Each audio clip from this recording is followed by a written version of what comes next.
I offer my humble pranam at the Lotus Feet of Bhagavan Sri Satya Sai Baba. Welcome to a video lecture on computer programming using Scratch. In this lecture, I'm going to explain about variables. So what exactly the meaning of variables? That is, variable is a name given to a memory location in the computer's memory. It is also called identifier. Means if you go for a computer memory, we have something called RAM, read write memory, and there'll be read only memory. Therefore, we have millions of memory locations. Then if you want to store any information, first you have to allocate.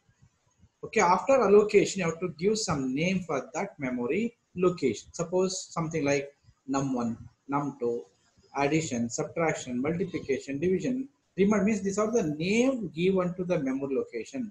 That is, you can go to num1, you can write something into this memory location, or you can read some data from this memory location. Suppose I'm going to ask you to store the name of a person. Therefore, you can say name. Under name can allocate memory. Suppose I'm going to ask you to store the age of a person. Okay, age of a person. Okay, that's the income or balance, something. Therefore, we have to allocate some memory. Then we have to give some name for that memory location.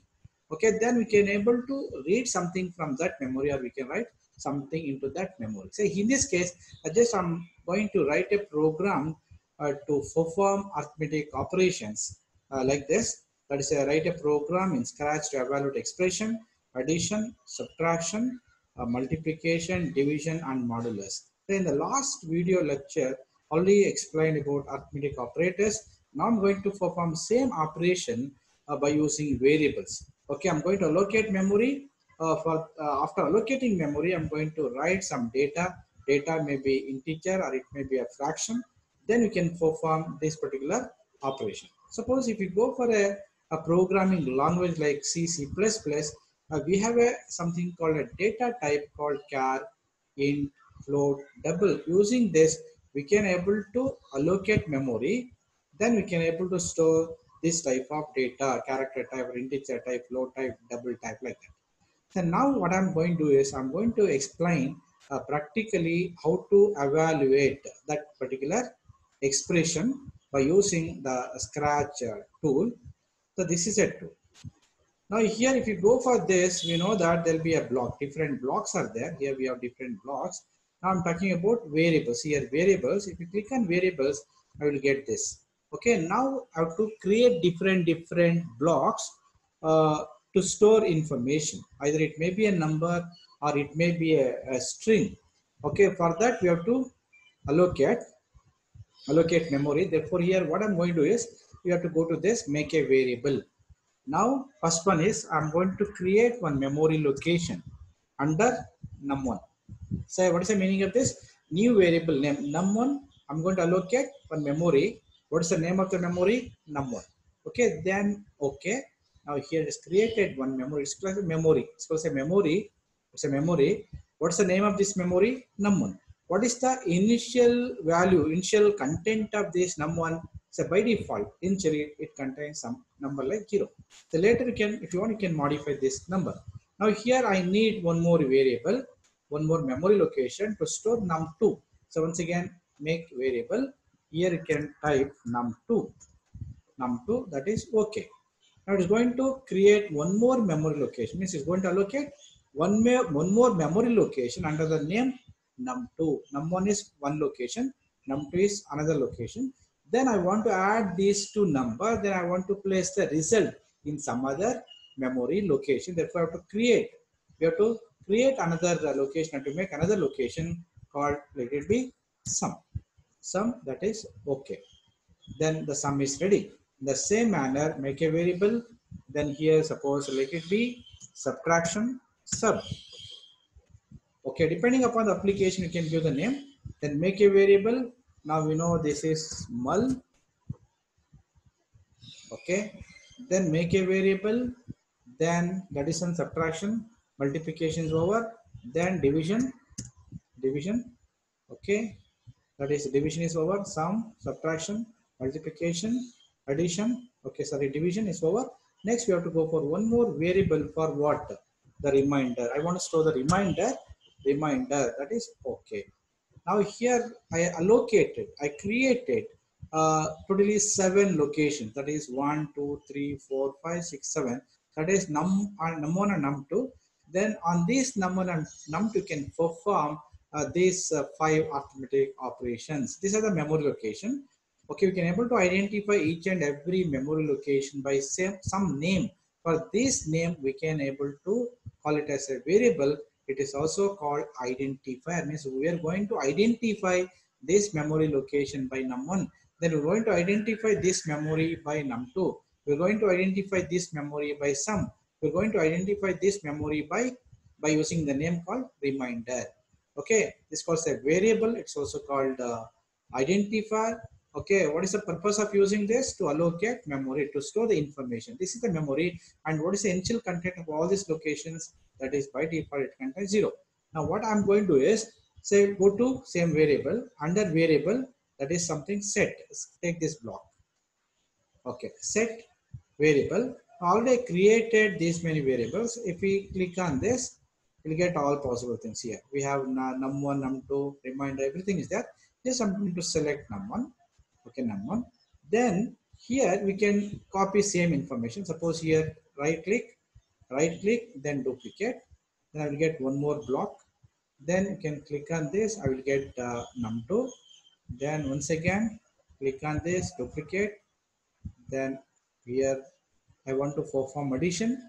Therefore, you can go for sum.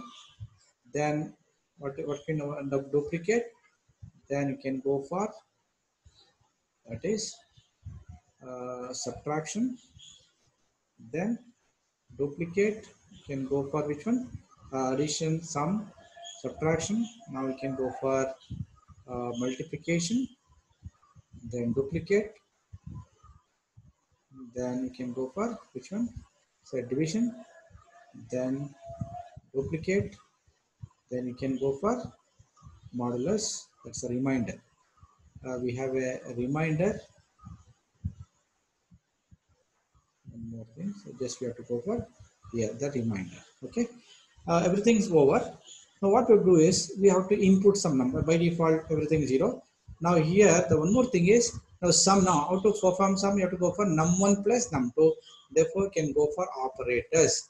Operators under this take this plus, then sum equal to num1 plus num2 can drop within this.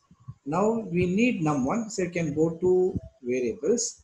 Variables here we have num1. You can here num1, here num1. Then next here num2. Num2 is over. Next, this is which operation? Subtraction. Say go to the operator. We know there will be operator. Under operator, take this particular block, subtraction block, put it within this. Within this can drop. Okay. Then once again go to variables. Then take num1.